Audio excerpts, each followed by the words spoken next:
नमस्कार, आपका स्वागत है द डेमोक्रेटिक मिरर में। द डेमोक्रेटिक मिरर का ये शो है नेता स्पीक्स। यहाँ पे हम आपके रिप्रेजेंटेटिव से मिलेंगे, उनसे बातें करेंगे, आपके सवाल पूछेंगे।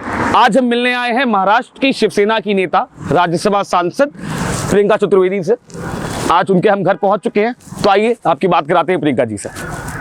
नमस्कार, आज नेता स्पीक्स में हम जुड़ चुके हैं प्रियंका चतुर्वेदी जी के साथ। राज्यसभा से सांसद हैं शिवसेना की तरफ से, राज्यसभा में डिप्टी लीडर भी हैं शिवसेना की। Welcome ma'am to Neta speaks. Thank you so much. आप पहली गेस्ट हैं हमारे इस शो की। This is a new concept, a new show that we are starting, और आप पहली गेस्ट हैं इस शो में हमारी। एंड पूरी टीम हमारी चाहती थी कि सबसे पहला इंटरव्यू हम प्रियंका चतुर्वेदी जी के साथ करें। Wow, thank you. Welcome ma'am. आपका इंटरेस्ट कैसा आया पॉलिटिक्स में? I would start with very basic question, एकदम बेसिक क्वेश्चन से मैं स्टार्ट करूंगा जी। कि आपका इंटरेस्ट मतलब क्या था, उसके पीछे कैटलिस्ट क्या था, क्यों आप पॉलिटिक्स में आना चाहती थी? मैं पॉलिटिक्स में एक्चुअली कभी नहीं आना चाहती थी। Okay. कभी सोचा भी नहीं था, और मेरे भी सोच पॉलिटिक्स और पॉलिटिशियंस के बारे में वही था जो आम आदमी का रहता है कि चलिए उनके साथ मत भिड़ो, उनके साथ बातचीत करने की जरूरत नहीं है, अपना टैक्स पे करो, अब काम करिए। पर मेरे लिए जो कैटलिस्ट, जैसे आपने कहा, मेरा कैटलिस्ट था जो 26/11 का टेरर अटैक हुआ था मुंबई में। उसने बिल्कुल मुझे झकझोर दिया था कि हम बैठे बैठे हमारी शहर पे इस तरीके का आतंकी हमला हो रहा है, इस तरीके से लोग पीपल हु वर देयर, उनकी डेथ हो गई। वहाँ से मैंने शुरुआत राजनीति में नहीं की, मैंने शुरुआत की कि हमें अपनी कम्युनिटी स्ट्रॉन्ग करनी पड़ेंगी। I will need to contribute to the society we are living in. तो शुरुआत वहाँ से हुई। फिर बढ़ते बढ़ते हमने स्ट्रीट स्कूल चालू किया बच्चों के लिए। वो उसमें मुझे लगा कि छोटा स्टेप्स ले रही थी, and it was giving me positive results. तो वो मेंटली बहुत सेटिस्फाइंग था। फिर राजनीति से मेरा पहली शुरुआत यूथ कांग्रेस के माध्यम से हुई। और जनरल सेक्रेटरी थी आप? हाँ, मैं सिर्फ डिस्ट्रिक्ट की जनरल सेक्रेटरी थी। तो जस्ट मुंबई डिस्ट्रिक्ट में एक नॉर्थ वेस्ट डिस्ट्रिक्ट होता था गुरुदास कामत जी का, तो वहाँ से शुरुआत हुई। एंड उस समय पे राहुल गांधी जी ने पूरा मुहिम शुरू की थी कि non political people who don't come from family backgrounds in politics, उनके लिए आप जगह बनाइए। और उस समय पे मूवमेंट, एंटी करप्शन मूवमेंट भी बहुत तेजी से चल रहा था। निर्भया कांड होकर चुका था, वो भी तेजी से चल रहा था। तो बहुत सारे जो 2013 की आसपास की बात हुई। हाँ, जी। तो वहाँ से ही शुरुआत हुई, और फिर वो देखते देखते आई एम हियर। मैम, ये स्विच जो आपका कांग्रेस से शिवसेना में, ये बहुत इंटरेस्टिंग रहा है।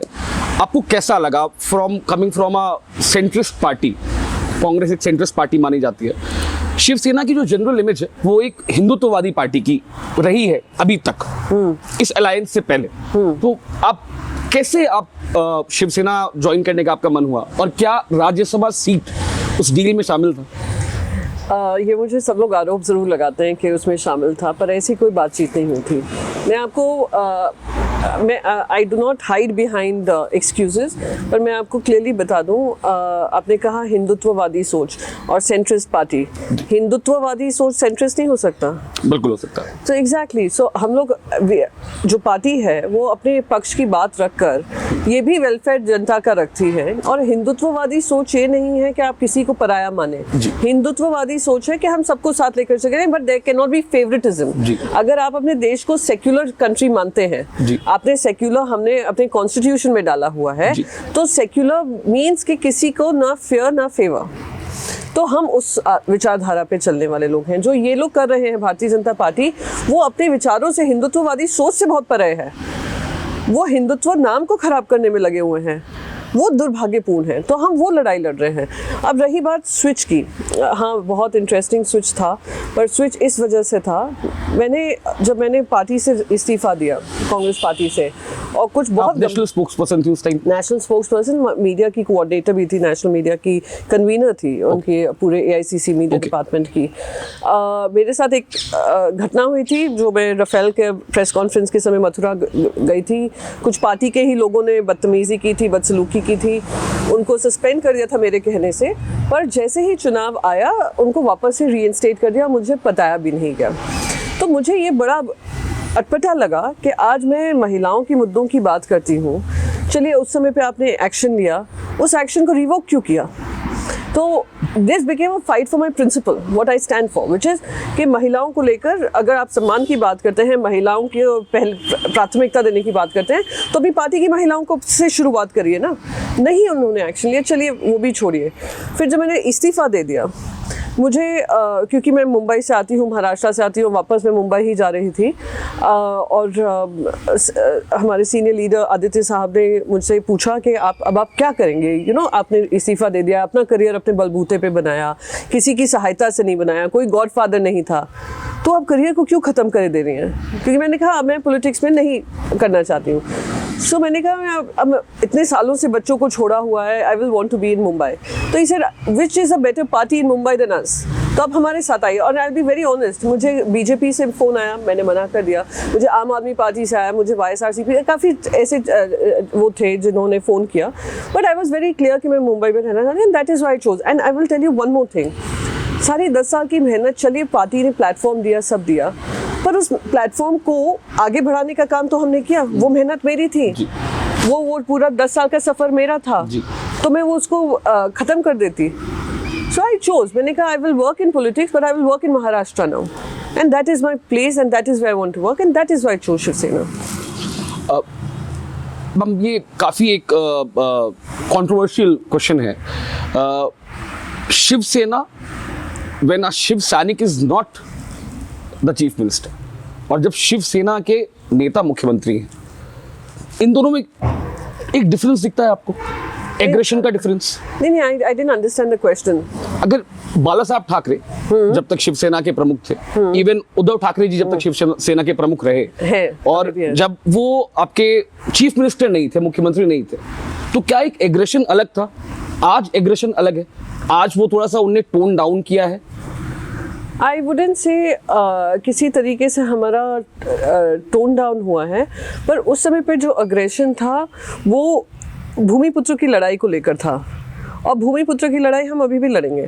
पर ये होता है कि समय के अनुसार, जैसे समय में बदलाव आता है, जनता में बदलाव आता है, जनता के एस्पिरेशंस में बदलाव आता है, वैसे ही हर राजनीतिक पक्ष की जिम्मेदारी होती है कि वो बदलाव करें, वो उस अपने आप को उस सांचे में ढालें जो जनता आपको देखना चाहती है, वरना जनता आपके साथ क्यों कनेक्ट करेगी। तो वो पीरियड एक ऐसा था जहाँ पे एक इस्टेब्लिश करना ज़रूरी था, अस्मिता को, महाराष्ट्र की अस्मिता को इस्टेब्लिश करना ज़रूरी था, जिसकी लड़ाई हम लड़े हैं। और इस समय पर महाराष्ट्र को प्रगति और उन्नति की ओर लेकर जाना है, वो जिम्मेदारी भी समझकर, जॉब्स क्रिएट करना है, इकोनॉमी क्रिएट करनी है, वो जॉब समझकर हमें आगे बढ़ना है। तो हम वो जिम्मेदारी समझकर हमारी पार्टी ने हमेशा बात रखी है।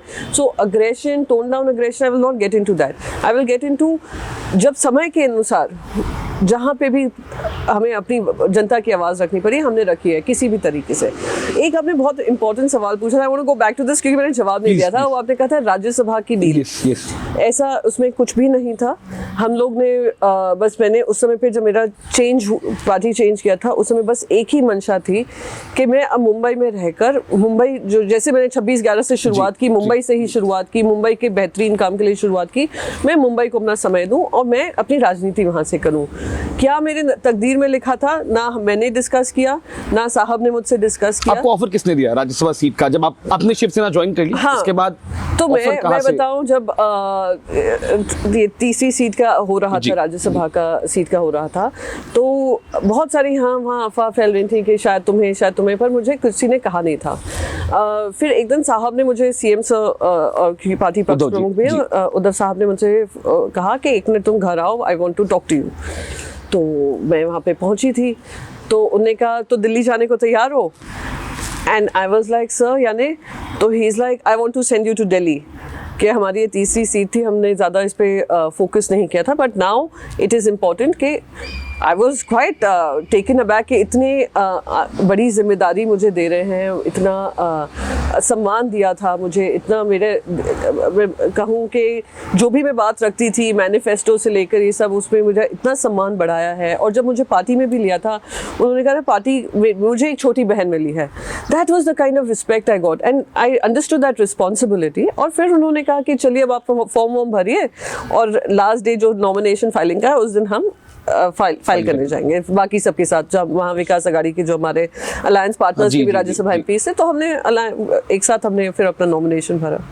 संजय राउत जी ने अभी आपके पार्टी के सीनियर लीडर हैं, काफ़ी एग्रेसिव लीडर हैं, बोल्ड लीडर हैं, उन्होंने अभी वाइस प्रेसिडेंट को, राज्यसभा चेयरपर्सन को एक लेटर लिखा है जी, जिसमें उन्होंने कहा है कि बीजेपी महाराष्ट्र की जो अलायंस सरकार है उसको गिराने की कोशिश कर रही है और इसीलिए इन्फोर्समेंट डायरेक्टरेट से उनके परेशान किया जा रहा है। इस बारे में आपका क्या कहना है?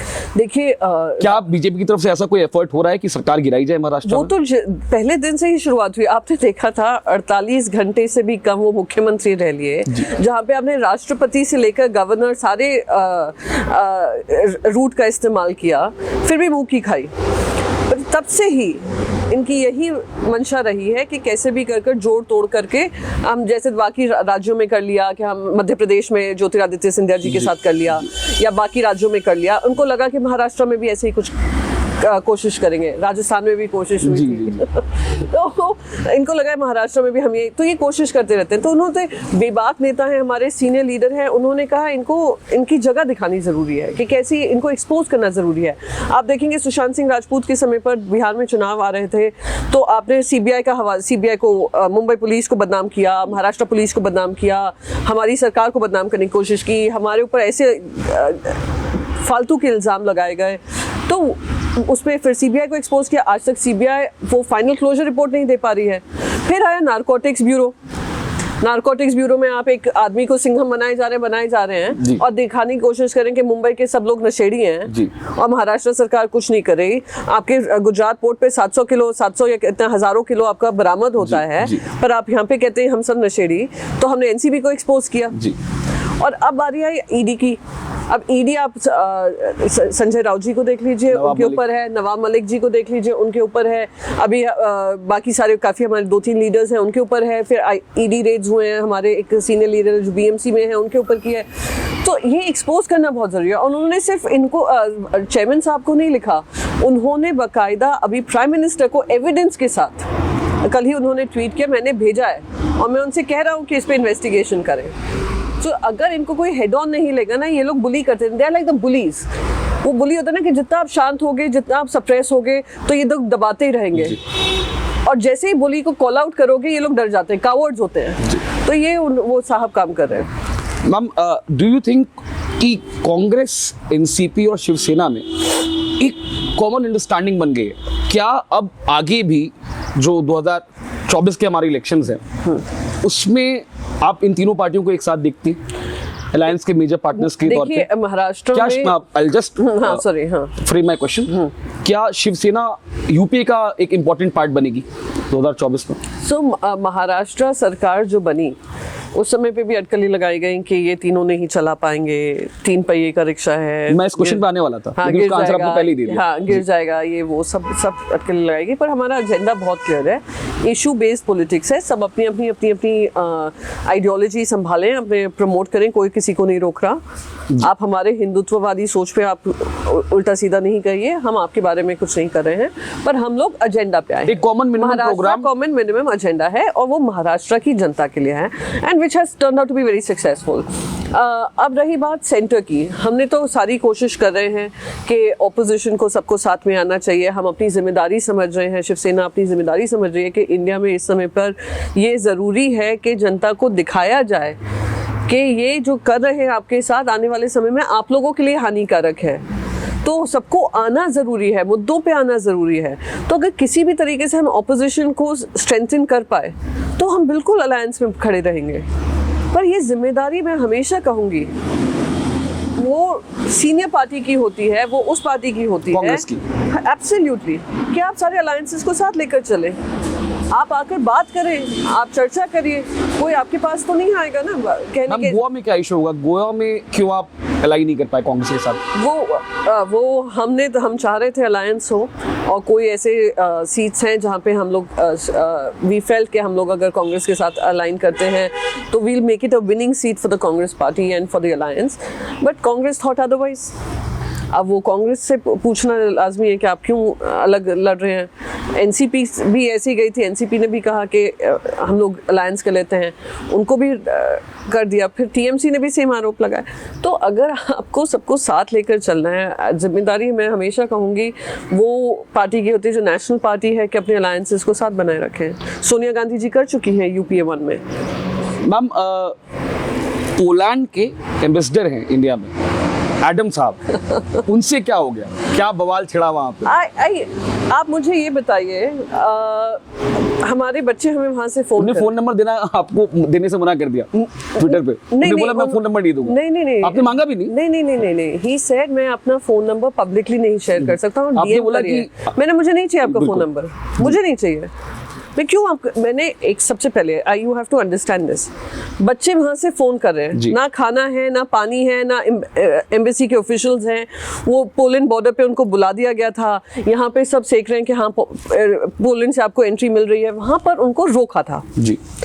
को मुझे एक दिन पहले मैसेज आया गुजरात से कि मैम हमें अभी अंदर जाने देना है, पोलैंड बॉर्डर पे अंदर जाने देना है। फिर दूसरे मैंने कहा चलो अच्छा है, अब आप जल्दी से बैठकर वापस इंडिया लौटिए। गुजरात के बच्चे हैं, 12-13 बच्चे थे, तो उनके फिर पेरेंट्स का फ़ोन आया कि नहीं उनको वहाँ से वापस आ गए हैं और वापस रास्ते पे खड़े हुए हैं, आप इसके लिए कुछ करिए। तो मैं हेल्पलाइन नंबर पे फ़ोन कर रही हूँ, मेरा ऑफिस हेल्पलाइन नंबर कोई उठाता नहीं है। फिर मैं सारे एम्बेसडर्स को यहाँ पे जो ऑफिशियल्स हैं उनको कोशिश करी, हो नहीं रहा। तो मैंने बस वहाँ पे ट्वीट लिखा, और वो भी पॉलिश एम्बेसडर को नहीं लिखा, मैंने इंडियन एम्बेसी इन पोलैंड को लिखा कि ऐसे बच्चों को तकलीफ हो रही है, आप देख लीजिए। क्या as a member of parliament मेरी जिम्मेदारी नहीं है? और I was shocked with the language that an ambassador is using for sitting member of parliament. आज ये लोग जो हा ही मेरी ट्रोलिंग कर रहे हैं, समझें कि कल जब इनकी सरकार जाएगी और एम्बेसडर्स दूसरे देश के एम्बेसडर्स आकर राजदूत आपसे इस तरीके का व्यवहार करेंगे इलेक्टेड रिप्रेजेंटेटिव्स के साथ, आपके देश के इलेक्टेड रिप्रेजेंटेटिव्स के साथ, तब शायद आपको समझ में आएगा आप इंडिया की इज्जत को कम कर रहे हैं। क्या आज इंडिया में बैठे हुए इलेक्टेड रिप्रेजेंटेटिव को एम्बेसडर कुछ कहता है, आप उनकी वाह वाह कर रहे हैं? कल नरेंद्र मोदी जी को कहेगा, पर हम तो अपने देश की लड़ाई लड़ेंगे, हम अपने देश की अस्मिता के लिए लड़ेंगे, आप लोग उसको गिराने में लगे हैं। He calls it fake news. Op India ने एक आर्टिकल भी लिख दिया अभी इस पर। वो ऑप इंडिया की यही काम है, वो दिन रात मेरे ऊपर यही लिखते रहते हैं। कभी मैंने ट्वीट कर दूंगी तो हाँ, I am their favourite target.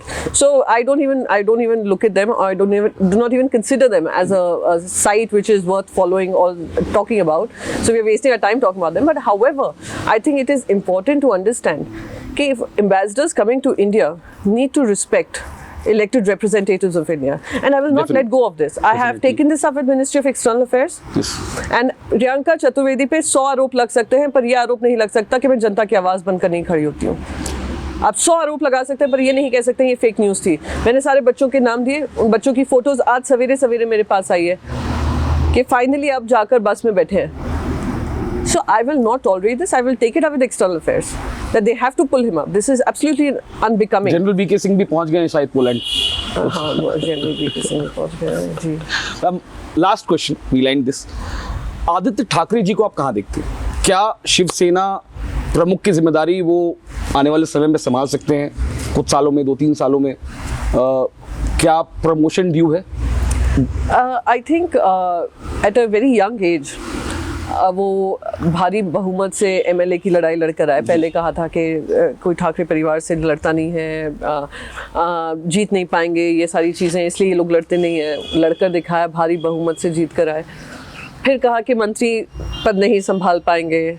आज one of the most I would say dynamic environment minister that the country has is him. And देश में ही नहीं, विदेशों में उनको इनविटेशन जाता है कि आप आकर बात करिए। टूरिज्म को, जो उन्होंने टूरिज्म को एक इंडस्ट्री स्टेटस देकर काम किया है, so his work is speaking for himself. And मैं तो I am nobody to predict something, but I can say this for certain कि India needs youth like him and a vision like his and dedication like his, and he will do tremendously well. सिर्फ promotion party में ही नहीं, देश के लिए, देश के विकास के लिए उनका प्रमोशन होना ज़रूरी है। It was very nice talking to you, ma'am. ये हमारी बातचीत थी प्रियंका चतुर्वेदी जी के साथ। आगे भी आपसे मिलेंगे। धन्यवाद।